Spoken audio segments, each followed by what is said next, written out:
पहला प्रश्न है, अगर भगवान सब जगह है तो हम मंदिर क्यों जाते हैं?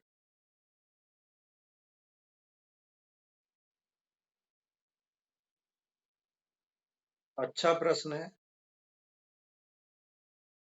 कुछ बातें इसके संबंध में समझनी होंगी पहले कि भगवान अगर सब जगह है तो हम मंदिर क्यों जाते हैं।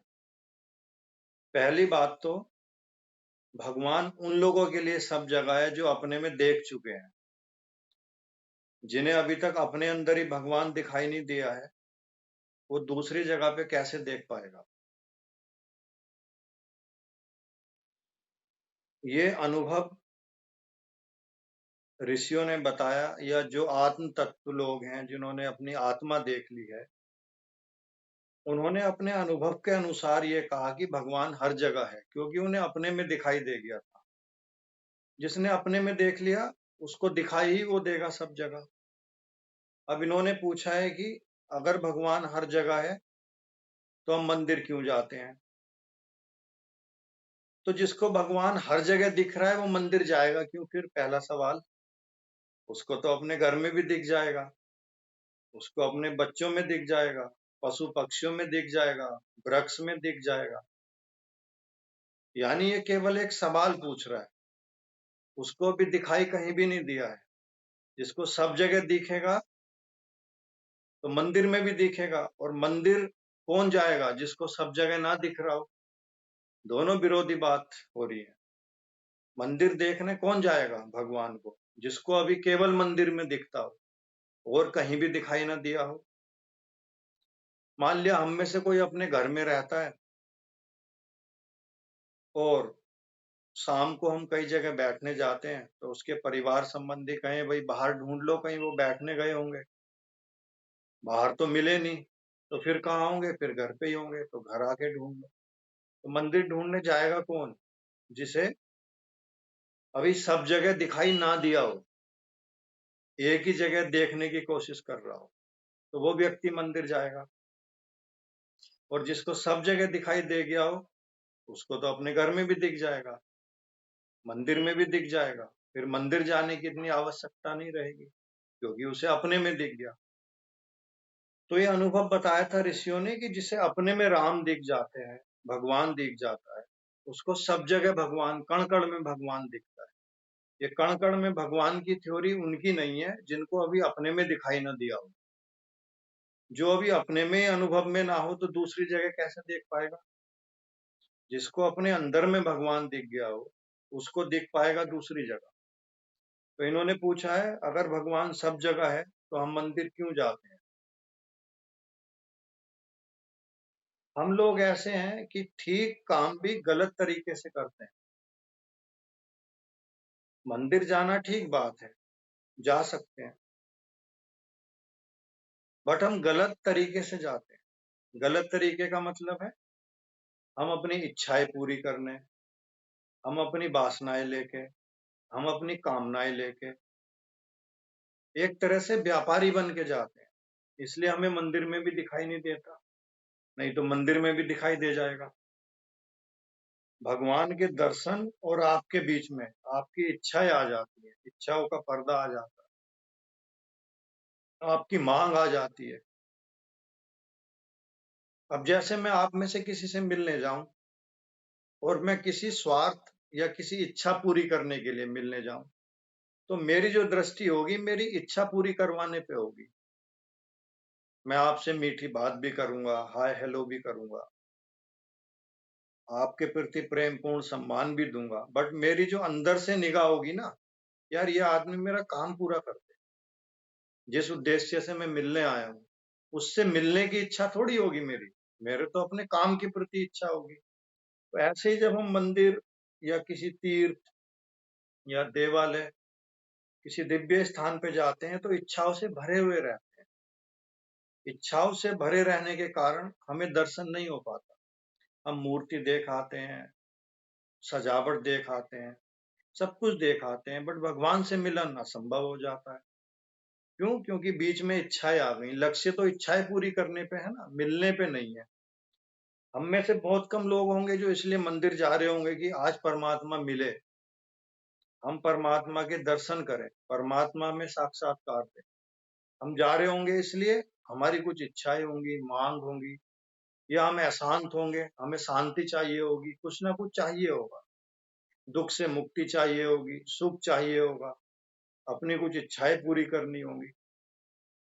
तो बीच में मांग का पर्दा आ जाता है, जिसलिए हमें मंदिर में भी नहीं दिखता।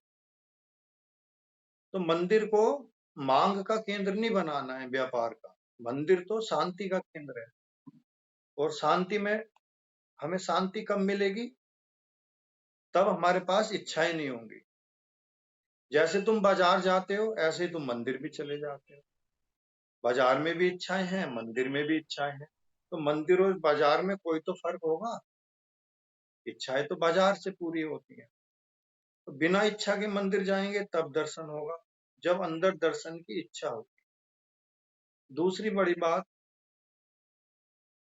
भगवान से मिलना और भगवान में मिलना, दोनों बातों में अंतर।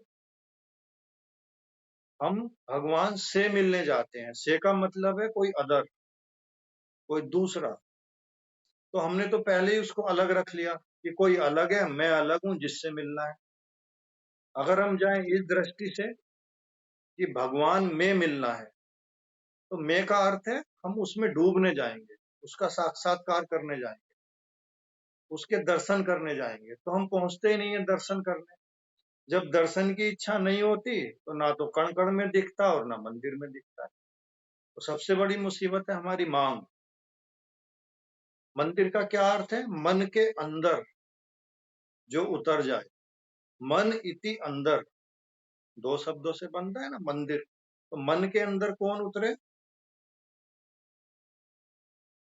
जिसका मन शांत हो, वही तो मन के अंदर उतर पाएगा। विचार जब चलते होंगे तो मन के अंदर थोड़ी उतरा जा सकता है। शांत मन हमारा होता नहीं है तो मन के अंदर नहीं उतरते। तो मन अच्छा नहीं है तो हम श्रद्धा से नहीं जा पाते, श्रद्धा नहीं होगी तो दर्शन भी नहीं होगा। उन्होंने पूछा भगवान सब जगह है? हाँ, बिल्कुल सब जगह है।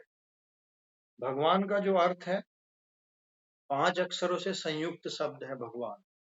भा से भूमि, गा से गगन यानी आकाश, बा से वायु, वायु यानी आपकी हवा, और आ से आकाश, और ना से नीर यानी पृथ्वी, जल, अग्नि, वायु, आकाश का जो सम्मिश्रण है, ये भगवान है। भगवान के शब्द में अगर आप अर्थ ढूंढे तो ये पांचों चीजें तो हमें चारों ओर से घेरे हुए हैं। हम इनके प्रति भी श्रद्धावान नहीं रहते, इन 5 तत्वों के प्रति भी हम पूजनीय नहीं रहते, तो भगवान के प्रति भी नहीं रह पाते। मंदिर कोई तभी पहुंच पाता है जब श्रद्धा से भरा हो और उसमें कोई मांग ना हो। मांग के साथ हम मंदिर नहीं जा सकते। मंदिर कब जाया जाएगा? जब आप में धन्यवाद हो, धन्यवाद से भरा हुआ हृदय हो। धन्यवाद कब होगा? जब आपको ये अनुभव होगा या ज्ञात होगा कि जो भी हमें मिला है हमारी जरूरत से ज्यादा मिला है, और हम इसके पात्र भी नहीं थे, हम इसके लायक भी नहीं थे, जो हमें परमात्मा से मिल चुका। तो जिसको ये फुलफिलमेंट आ जाएगी कि मिला है हमें बिना जरूरत के भी भगवान ने दिया है, तो वो धन्यवाद देने जाएगा। जिसको ये लगेगा ही नहीं जीवन में कि हमें जो मिला है वो पूरा है, जिसको ये लगता रहेगा अधूरा ही मिला है, अभी तो और मिलना चाहिए था, जो और की मांग में रहेगा या और की इच्छा करेगा, वो धन्यवाद से नहीं भर सकता। जो धन्यवाद से नहीं भरेगा वो मंदिर दर्शन करने तो जा ही नहीं सकता, वो तो व्यापार लेके जाए। तो पहला अनुभव तो ये लें कि आपको जो मिला है आपकी जरूरत से ज्यादा है, आप उसमें संतुष्ट हो, या आपको और अधिक की मांग है। तो जब आप संतुष्ट होंगे तो धन्यवाद आएगा, तो धन्यवाद देने मंदिर जाया जाता है। तो आगे से मंदिर जाएं तो धन्यवाद देने जाएं। धन्यवाद देने जाएंगे तो मन शांत रहेगा, शांत मन से दर्शन हो सकते हैं। वो शांत मन आपको अंदर उतरने में मदद करेगा अपने ही, और जैसे जैसे आप अपने अंदर उतरेंगे शांत मन से, तो आपको अपने में भी परमात्मा की अनुभूति होगी। तब आपको अपने में परमात्मा की अनुभूति होगी, तो सारे जगत में होगी, कण कण में, पशुओं में, पक्षी में, वृक्ष में, मंदिर में। तो जिन्होंने पूछा है अगर भगवान सब जगह है तो हम मंदिर क्यों जाते हैं, तो पहली बात उन्हें या तो अपने में अभी दिखाई नहीं दिया, इसलिए उन्हें मंदिर जाना पड़ रहा है, या वो भगवान के दर्शन करने नहीं पहुंच रहे, अपनी इच्छाएं लेके पहुंच रहे हैं, नहीं तो वहां भी दर्शन होगा, या उनको अभी सब जगह दिखाई नहीं दिया है, इसलिए एक जगह जाना पड़ रहा है। तो भगवान को अगर सब जगह देखना है और सारी जगह अनुभव करना है, तो सबसे पहले अपने में देखना है।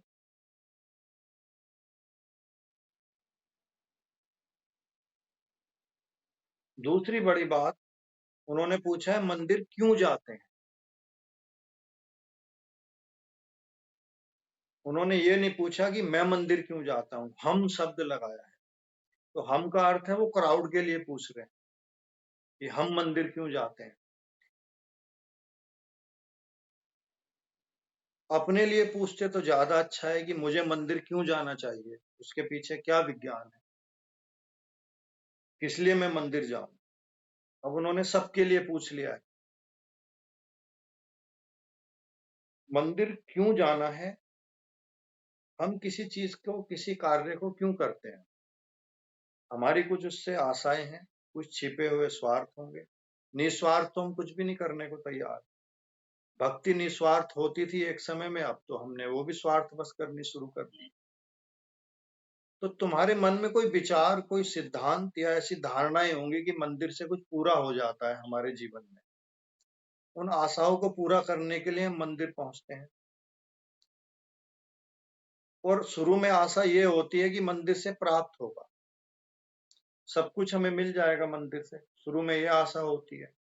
बट जब मन में विचार होते हैं तो कुछ भी प्राप्त नहीं होता, तो फिर हमें संदेह उठता है, डाउट उठता है कि गए थे मांगने, कुछ पूरा करने, वो हमें मिला ही नहीं, तो विचार उसको पूरा ही नहीं होने देंगे, विचार बाधा बन जाएंगे पूरा होने में।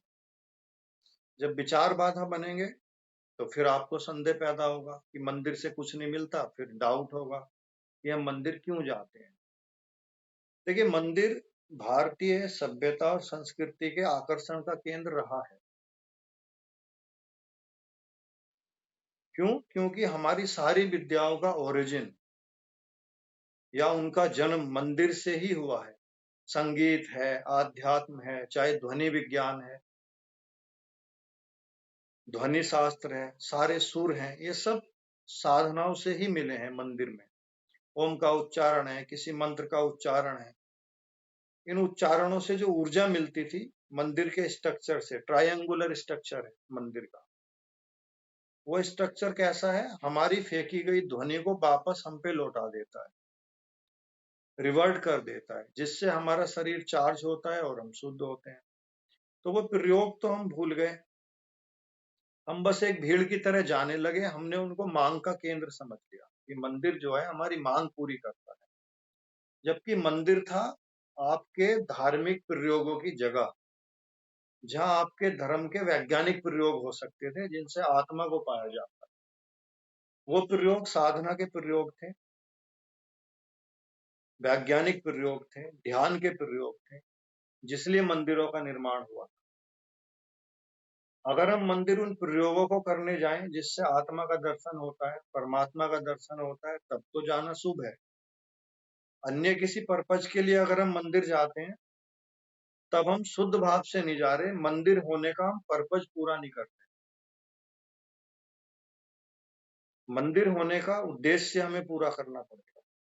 कब उद्देश्य पूरा होगा? जब हम परमात्मा के दर्शन की इच्छा से जाएं, साधना करने जाएं, ध्यान विधियों का प्रयोग करने जाएं, उस विज्ञान को खोजने जाएं, उसके एक्सपेरिमेंट करने जाएं, क्योंकि ये धर्म की प्रयोगशाला है। वैज्ञानिक तरीके से जहां प्रयोग हो सकते हैं वो स्थान मंदिर है। तो जो प्रयोग करेगा उसको अपने में भी दर्शन होगा, और जिसको अपने में दर्शन होगा वो सब में दर्शन कर सकेगा। मुझे ये नहीं पता लोग क्यों जाते हैं, उनकी अपनी धारणाएं होंगी, सिद्धांत होंगे, हो सकता है वो सही भी हो, गलत भी हो, पर क्यों जाना चाहिए, उसके पीछे विज्ञान क्या है, ये मैंने आपको बताया। आगे से जाएं तो उस विज्ञान को दृष्टि में रख के जाएं कि साधनाओं के प्रयोग करने की जो स्थली है वो मंदिर है। जैसे केमिस्ट्री की प्रयोगशाला होती है, बॉटनी की होती है, जियोलॉजी की होती है, हर चीज की अपनी प्रयोगशालाएं हैं।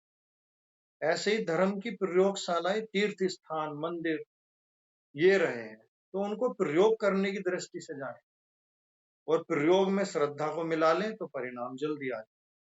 तो आगे से ध्यान रखें, मंदिर साधना विधि, ध्यान विधि, ध्वनि विज्ञान, मंत्र शास्त्र इनके लिए निर्मित है, प्रयोग करने के लिए निर्मित हुए हैं। तो वहां प्रयोग करें, बिल्कुल लाभ मिलेगा और दर्शन भी होंगे अपने में भी और सभी जगत में। पर मुख्य बात है, अपने में दर्शन करना पहले बहुत जरूरी। कहते ना, गांव में कहावत है कि आप सभी को पता होगा, सावन में जिसकी आंखें खराब होती हैं उसको सब जगह हरा ही हरा दिखता है। यानी उसकी आंखें हरे रंग पे, सावन में क्या है, हरियाली होती है बारिश के कारण वृक्षों पे, तो हरे रंग के देखते हुए आंखें गड़बड़ हो जाएं तो हरा ही दिखता है। तो जिसको अपने में परमात्मा दिख जाए उसको सभी जगह दिख जाएगा। फिर जब जहां तुम रहोगे वहीं मंदिर है। मुक्त पुरुष जहां रहते हैं, महापुरुष जहां रहते हैं, वहीं मंदिर निर्मित हो जाता है। तो अन्यथा कुछ करने की आवश्यकता नहीं है, पहले तो अपने में खोजें परमात्मा, फिर आपको सब जगह दिखेगा। मंदिर सहायक है परमात्मा को खोजने में, आध्यात्मिक प्रयोग करने में, एक्सपेरिमेंट करने में, ध्वनि के मंत्र के प्रयोग करने में। मंदिर बिल्कुल सहयोगी है, पर कब सहयोगी है, जब हम इन प्रयोगों को करने के उद्देश्य से वहां जाए,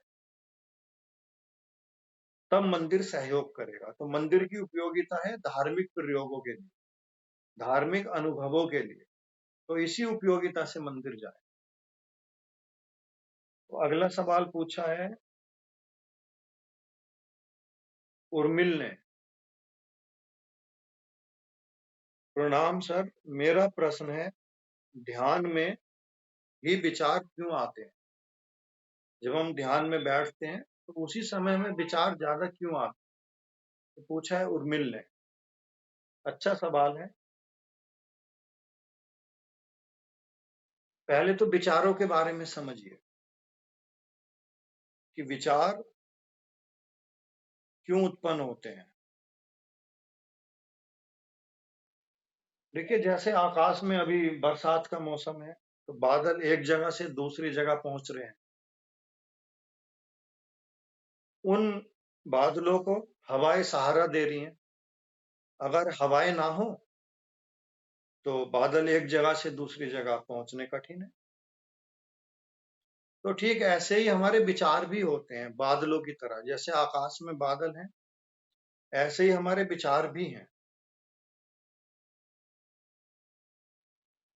ये विचार क्या करते हैं, इधर उधर घूमते रहते हैं, घूमते रहते हैं बादलों की तरह, दिशाहीन, गतिहीन, जहां जगह मिली वहां घूमने लगे। विचार उत्पन्न कहाँ से होते हैं? विचार उत्पन्न होते हैं हमारे मन से। मन है केंद्र विचारों को उत्पन्न करने, और मन हमारा नियंत्रण में नहीं है, तो विचार भी नियंत्रण में नहीं होते कभी भी। विचार हमारे हर समय चलते हैं, पहली ध्यान देने योग्य बात यह है, परंतु उनका हमें पता नहीं चलता। मान लिया जैसे कोई खाना बना रहा है, तो उस समय उसमें विचार तो चलेंगे, बट खाने के संबंधित चलेंगे। यानी जो काम हम कर रहे हैं उसी काम के संबंधित विचार हमारे अंदर चलते रहेंगे। तो हमें अलग से पता नहीं चलता कि विचार चल रहे हैं या नहीं चल रहे हैं। हम जिस काम में इन्वॉल्व होते हैं उसी काम के विचार चलते रहते हैं, तो हमें अलग से आइडिया ही नहीं पड़ पाता कि अलग से भी कोई विचार चल रहा है, क्योंकि जिसके संबंधित विचार चल रहे हैं उसके संबंधित तो हम काम ही कर रहे हैं। पर जब कोई ध्यान में रुचि लेने लगता है या ध्यान में बैठने लगता है, तब क्या होता है, सारी तरफ से विचार अटैक करते हैं, सारी दिशाओं से विचार अटैक करने लगते हैं।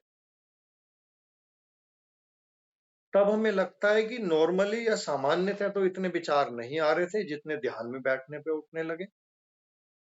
उस समय आप ये भूल जाते हैं कि ध्यान हम कब करते हैं, जब कोई कार्य ना हो, हम थोड़े शांत हों, अलग से समय निकाल के हम ध्यान में बैठते हैं। तो हम कार्य में तो इन्वॉल्व होते नहीं है उस समय, बस बैठे होते हैं। तो चारों तरफ से विचार अटैक करते हैं। कारण, जो जो विचार अटैक कर रहे हैं उनके संबंधित हम ध्यान में कोई काम तो कर ही नहीं रहे हैं, हम तो केवल बैठे हैं। तो इसलिए हमें ज्यादा लगने लगते हैं वो विचार, इधर से भी आ रहे हैं, उधर से भी आ रहे हैं, बहुत ज्यादा संख्या लगने लगती है। दूसरा बड़ा कारण क्या है ध्यान में विचार लगने का, कि ध्यान के समय हम केवल दृष्टा हो रहे होते हैं, कार्य से मुक्त होते हैं, हम मन के देखने वाले बन जाते हैं। तो जब हम मन को देखते हैं तो उसकी क्रियाविधि भी दिखती है। मन की क्रियाविधि क्या है? विचार। हम मन को अलग देखने लगते हैं तो हमें विचार पकड़ में आने लगते हैं, ये विचार, ऐसा विचार। नॉर्मली सामान्य काम करते हुए हमें विचार पकड़ में नहीं आते हैं। ध्यान में बैठ के हम देखने लगेंगे विचार को। समझो ऐसे जैसे आप किसी रेलवे स्टेशन पे हो या किसी भीड़ वाली जगह हो, और भीड़ के साथ आप भी चले जा रहे हो, तो आपको ये आइडिया नहीं होगा कि कितनी भीड़ है, क्या है। इतना ही पता चलेगा बहुत ज्यादा है, क्योंकि आप भी उसके साथ चल रहे हो, तो पता ही नहीं चलता है। अब आप रेलवे स्टेशन पे एक कोने में खड़े हो गए, आप चल नहीं रहे हो, आप रुके हुए हो, आप बस आती जाती भीड़ को देख रहे हो। तब आपको आइडिया होगा कि कितनी सारी भीड़ है, कितनी गति कर रही है, क्योंकि आप उसकी गति में शामिल नहीं हो उस समय। तो जैसे हम गति में शामिल नहीं है तो हमें गति दिखने लगती है। ऐसे ही ध्यान के समय हम किसी क्रियाकलाप या कार्य में शामिल नहीं होते, उसकी गति हमें दिखाई देने लगती है। मन का पता चलने लगता है कि हाँ ये मन है, ये विचार आ रहे हैं। दूसरे बड़ा इसमें एक तथ्य है कि जब कोई ध्यान में उत्सुक होता है तो सबसे पहला काम वो ये सोचता है कि विचारों को रोक ले, क्योंकि हमने प्री हाइपोथेटिकल एक बात सुनी होती है कि ध्यान का अर्थ है जहां विचार ना हो। ध्यान की परिभाषा है जहां विचार ना उठते। तो हम उस परिभाषा को सुने हुए होते हैं, उस सेंस को, उस मीनिंग को। तब हम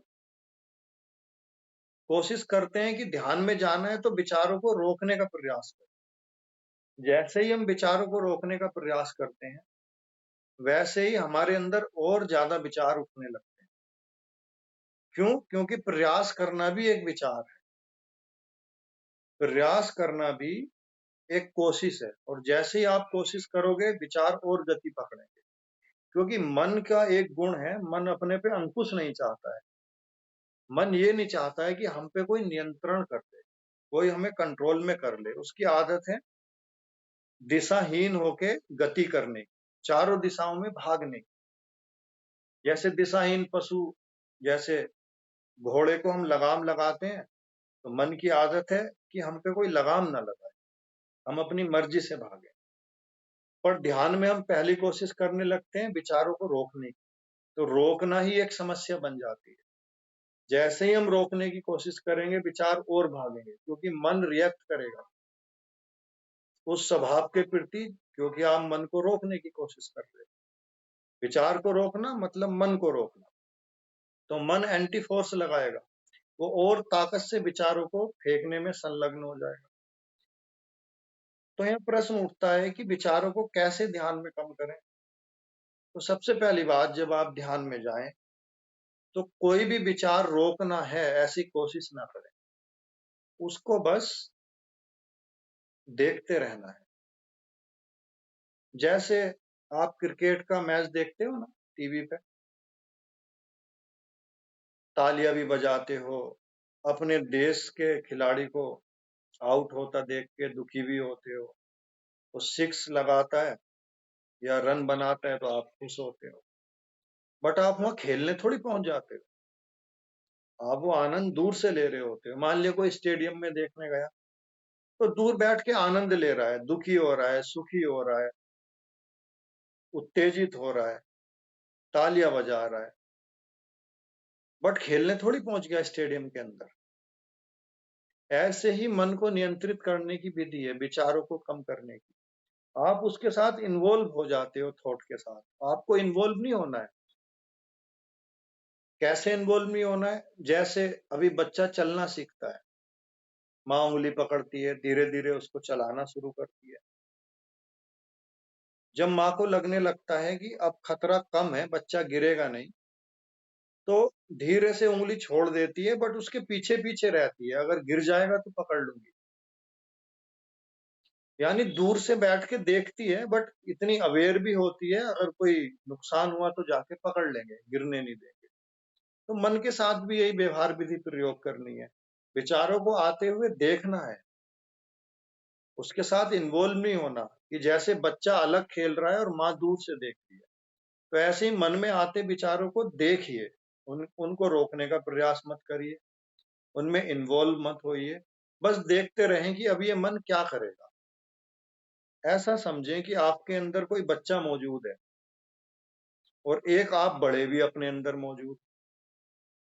तो बच्चे की हर बात मानी थोड़ी जाती है, कभी कभी उसको डांटते भी हैं। तो ऐसा समझिए ध्यान के समय कि हमारे अंदर का जो मन है चंचल, या एक बच्चा है, ये क्या खेल रहा है, हमें इसको देखना है, बस इन्वॉल्व नहीं होना। जैसे एक माँ खेलते हुए बच्चे को देखती है, स्टेडियम में बैठा हुआ दर्शक खेल का आनंद लेता है, बट खेलने नहीं पहुंच जाता। बस उस समय मन को देखने का अभ्यास करना, बस देखना है, अभ्यास भी नहीं करना। देखते रहें, देखते ही देखते वो शांत हो जाएगा। रोकने का प्रयास नहीं करें तो विचार शांत होने लगे। हमारी एक गलत धारणा है कि अभी अभी हमने पहले दिन ध्यान में अभ्यास शुरू किया और उसकी परिभाषा को हम सिद्ध करने लगते हैं कि ध्यान में कोई विचार नहीं आता तो हम भी रोक लें। जितना रोकेंगे वो उग्र हो जाएगा, क्योंकि उसको आदत नहीं है बंद की। मन की मृत्यु क्या है? उसको देखते रहना, उसका समर्थन नहीं करना, ना ही सहयोग करना। तो इन बातों का ध्यान रखेंगे ध्यान में, तो विचार भी कम हो जाएंगे और ध्यान की गहराई में भी चले जाएंगे। तो आज तो 2 ही प्रश्नों का उत्तर ले रहे हैं, आगे फिर जो भी होंगे, अब ध्यान के लिए बैठेंगे। 2 प्रश्नों का उत्तर लिया है, आगे और भी सवाल शेष हैं। हो सके तो अपनी लाइटें बंद कर लें, जिससे ध्यान में जाने में थोड़ी आसानी और सहजता मिलती है। और अपनी आवाज उधर से माइक बंद रखें, जिससे एक दूसरे मित्र को कोई डिस्टरबेंस ना हो। रूम में अंधेरा रखेंगे तो ज्यादा सही रहेगा, ज्यादा अच्छा रहेगा। सभी मित्रों को सुनाई जा रही होगी तो लाइट बंद कर लें। और अभी जो मैंने ध्यान के संबंध में बात कही है, उसी का प्रयोग भी अभी करके देख लेंगे कि मन को गति ना देने से विचार आने बंद हो जाए।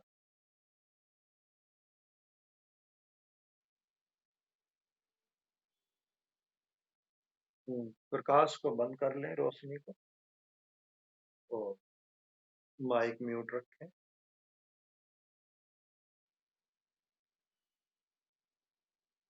ध्यान में जो सहयोगी है वो है शरीर की शिथिलता। ध्यान बैठ के करना ही ज्यादा उत्तम है। क्यों? क्योंकि खड़े होके गति मिलती है शरीर को, यानी शरीर की गति ध्यान में जाने में बाधा बनती है। तो पहली बाधा को हम शिथिल कर दें, यानी शरीर को, तो ध्यान में उतरना आसान है। तो शरीर शिथिलीकरण की ओर हम चलेंगे। आंखें धीरे से ही बंद रखें। क्रम से मैं शरीर के जिन अंगों का नाम बोल रहा हूं उनको शिथिल कर दें, उनको रिलैक्स और ढीला छोड़ते जाना है। सर्वप्रथम अपने दोनों पैरों की उंगलियों को ढीला कर दें। अपने चित्त यानी अंतःकरण से देखें, उनमें कोई तनाव, दबाव या खिंचाव तो नहीं है। उनको ढीला कर दें। दोनों पैरों की उंगलियां बिल्कुल ढीली।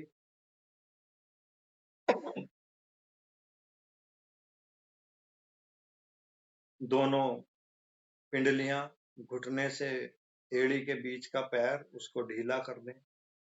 कहीं कोई तनाव ना रहने दें, बिल्कुल शिथिल, शांत और ढीला। दोनों घुटने, उनको ढीला छोड़ दें, उनमें कोई तनाव ना, जिससे आप लंबे समय तक बैठ सकें। दोनों पेल्विक ज्वाइंट्स, कूल्हे के जोड़, उनको भी ढीला छोड़ दें।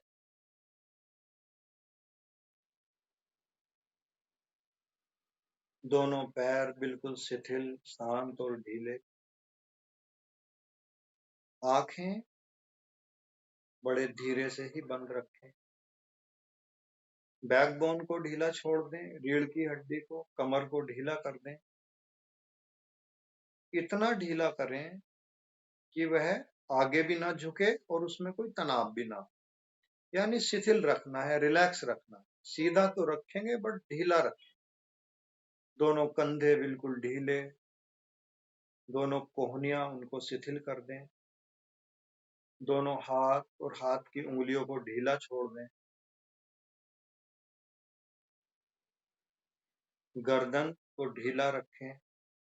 इतना ढीला रखें ना तो आगे गिरे और ना पीछे झुके। गर्दन सीधी तो रहे बट कोई तनाव ना हो, कोई खिंचाव ना हो, ढीला छोड़ें। आंखें बिल्कुल धीरे से बंद, मानो जैसे पलकें अपने आप ही गिर गई हो। आपने उनको बंद ना किया हो, स्वतः ही बंद हो गई। चेहरे पर प्रसन्नता का भाव। एक बार चेहरे का परीक्षण कर लें। आंख, कान, नाक, होठ, कहीं ये तनाव से भरे हुए तो नहीं है। इनको ढीला रखना है, शिथिल कर दें। चेहरे पर कोई तनाव, क्रोध, ऐसे कोई भाव ना हो, प्रसन्नता का भाव। चेहरे को आंतरिक प्रसन्नता के भाव में लाएं। चेहरे के आंतरिक अंग भी, जीभ, दांत, इनको भी ढीला रखें। देखें उनमें कोई खिंचाव, कोई दबाव तो नहीं बन रहा है, शिथिल करो।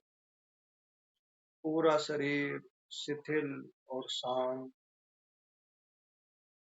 ध्यान के पूर्व शरीर शिथिलीकरण की तैयारी। शरीर शिथिल और शांत हो चुका है। शरीर में कोई गति नहीं, हल्कापन आ चुका है। अपने चेतना को, अपने अंतःकरण को एक प्राकृतिक और स्वाभाविक रूप से चल रही क्रिया के ऊपर लगाना है। दोनों नोस्टिल में श्वास अंदर जा रही होगी। वह श्वास कहाँ स्पर्श करके गई है दोनों नोस्टिल में, उस जगह को अनुभव करना है। श्वास जब बाहर निकलेगी तो फिर दोनों नोस्टिल्स में, नासिका छिद्रों में स्पर्श करके ही बाहर आएगी। तो जब श्वास बाहर आ रही है तो अनुभव करें किस बिंदु पर स्पर्श किया है नासिका में। जब श्वास अंदर जाएगी तो किस बिंदु को छू करके अंदर जा रही। प्रत्येक श्वास के आवागमन को आते जाते समय उस स्पर्श बिंदु पर आपको मौजूद रहना है, उपस्थित रहना है, जहां श्वास टच कर रही है, स्पर्श कर रही है। बैठें थोड़ी देर शांत। मैं कुछ देर चुप हो जाता हूँ। मेरे अगले आदेश तक, निर्देश तक बैठें और बैठ के आती जाती श्वास नासिका में जहां स्पर्श हो रही है उस बिंदु को अनुभव करना। श्वास की गति सामान्य रखें। श्वास में कोई फेर बदल ना करें, जैसे स्वाभाविक चल रही है चलने दें और बैठें कुछ देर और आती जाती श्वास की गति के स्पर्श बिंदु को अनुभव करें।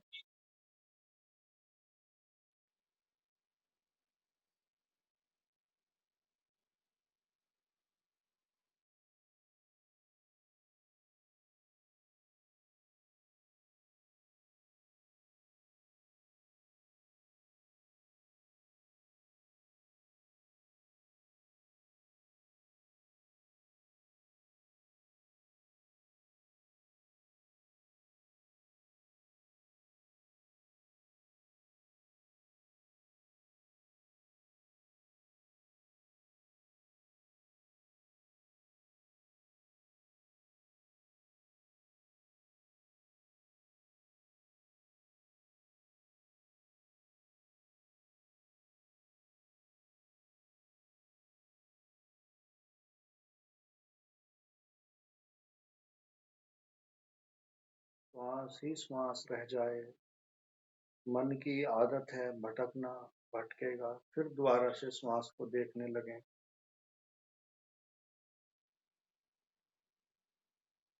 शांत हो रहा है सब कुछ, श्वास ही श्वास बच जाए।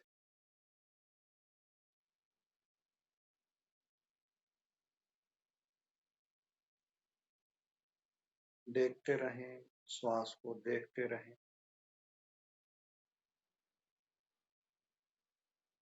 विचार आएंगे, उनको रोकना नहीं।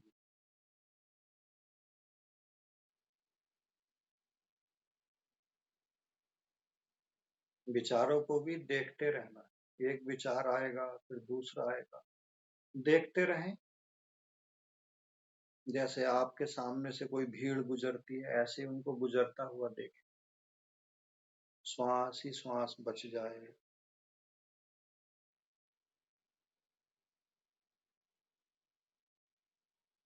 सब शांत हो रहा है, सब शांत हो रहा।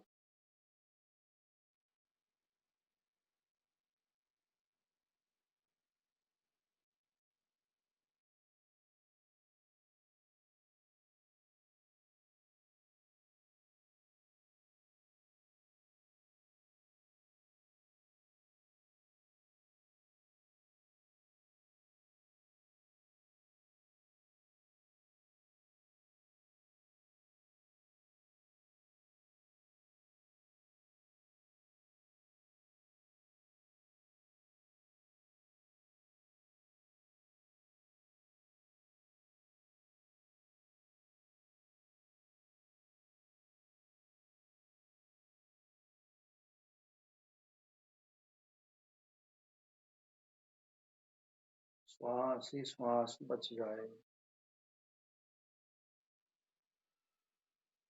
सब शांत हो रहा।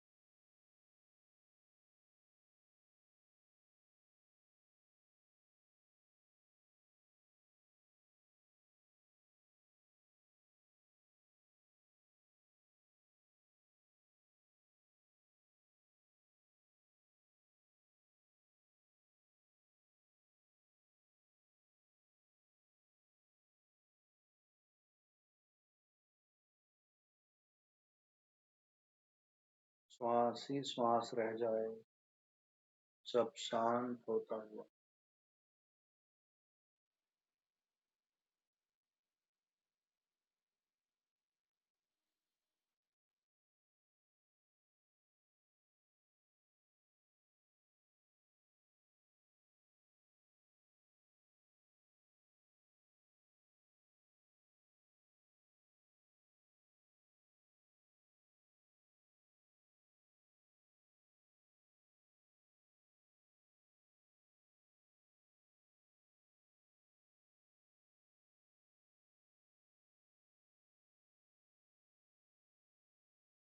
सब ठहर सा गया है।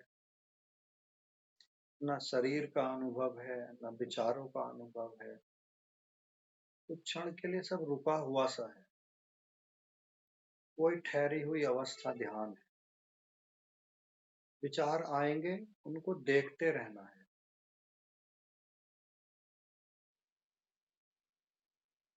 इन्वॉल्व नहीं होना, बस विचारों को भी देखने वाले बनना है। दृष्टा भाव। देखते रहें, देखते रहें।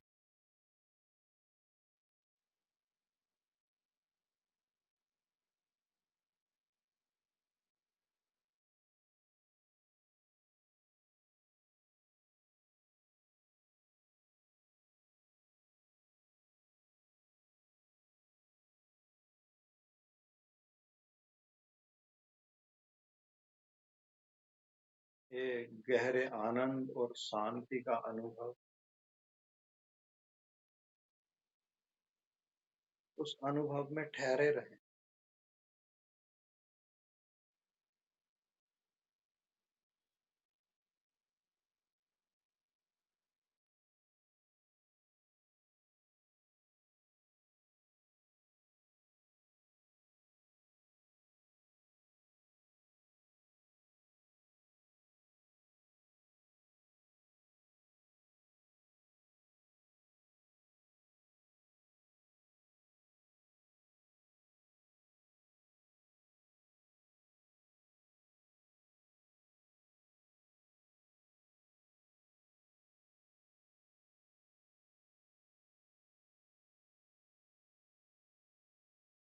बस बैठने मात्र से ही जो शांति और आनंद का अनुभव प्राप्त हुआ है, उसके प्रति बिना बाधा डाले धन्यवाद का भाव रखें। हृदय में थोड़ी श्रद्धा और धन्यवाद का भाव, एक प्रसन्नता का अनुभव अंदर करते रहें।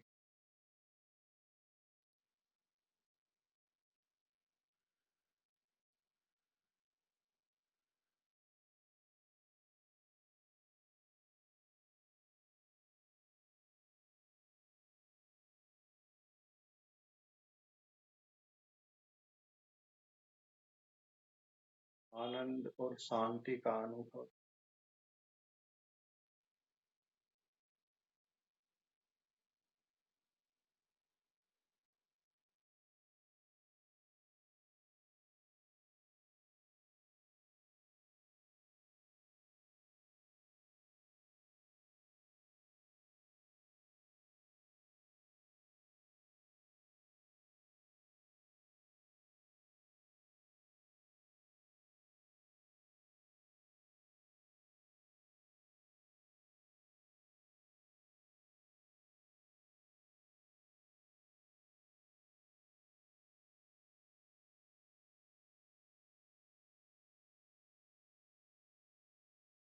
परमात्मा की कृपा की एक गहन प्रतीक्षा, एक शांति का अनुभव और प्रतीक्षा।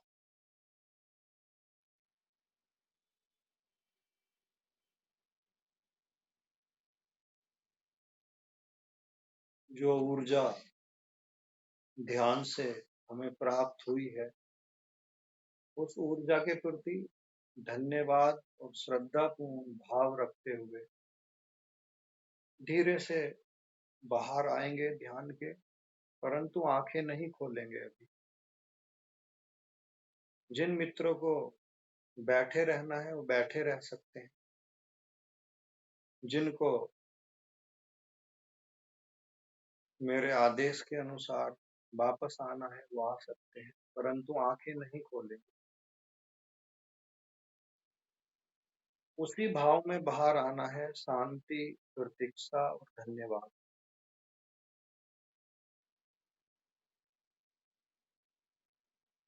अभी हम अंतर में डूब के बाहर आ रहे हैं, तो झटके से आंखें नहीं खोलें। धीरे से दोनों पैरों की उंगलियों को गति दें, बहुत हल्के से हिलाएं। धीरे से दोनों हाथ की उंगलियों को भी गति दें, बहुत तीव्र गति नहीं देनी। एक दो बिना आवाज के लंबी गहरी श्वास लें।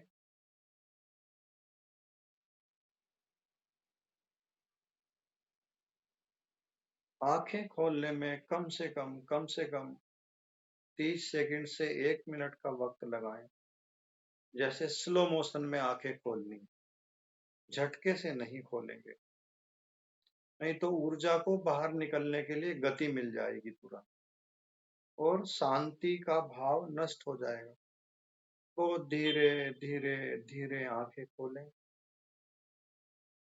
वही श्रद्धा और समर्पण और प्रतीक्षा के भाव,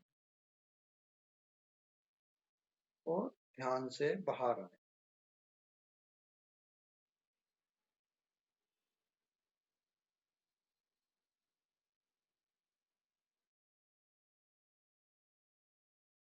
इस सेशन के लिए सभी का धन्यवाद। आगे जो भी प्रश्न है अगले सेशन में हमारी मुलाकात होगी। जो प्रश्न है फिर उनको लेंगे और ग्रुप पे अगले प्रश्न भी भेजते रहें।